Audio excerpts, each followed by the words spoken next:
दरम्यान भाजपचे नेते प्रसाद लाड यांना धमकीचा फोन आला। प्रसाद लाड यांच्या पीएला हा धमकीचा फोन आलेला आहे। छत्रपती संभाजीनगरमध्ये लाड थांबलेल्या हॉटेलमध्ये दोघांचा शिरण्याचा प्रयत्न झाला।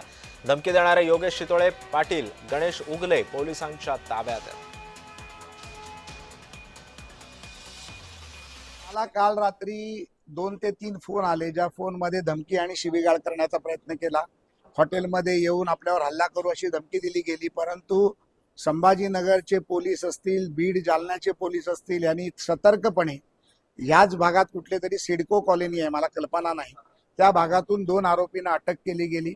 आरोपींची नावं देखील मला माहीत नाहीत, पण ज्या फोनवरती ज्यांनी कोणी सांगितलं त्यांनी उगले पाटील असं नाव सांगितलं होतं। त्याच्या आधी एक फोन आला, त्यांनी कोणीतरी शितोळे पाटील म्हणून नाव सांगितलं आणि त्याने अवाच्य भाषेत शिवीगाळ केली, मारण्याची धमकी दिली, गाडीवर हल्ला करण्याची धमकी दिली।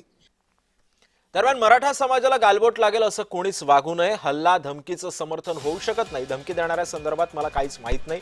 प्रसाद लाड यांना आलेल्या धमकीवर मनोज जरांगे यांनी प्रतिक्रिया दिली आहे।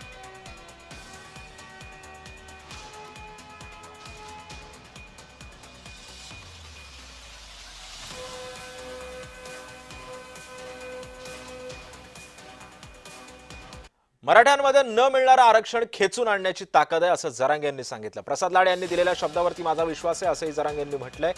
मराठ्यांच्या विरोधामध्ये बोलत होते म्हणून लाड सोबत वाद होते असंही जरांगे म्हणाले। आता लाड मराठा समाजाच्या बाजूने मत मांडतायत। प्रसाद लाड मला नक्कीच भेटायला येतील असंही जरांगे म्हणाले।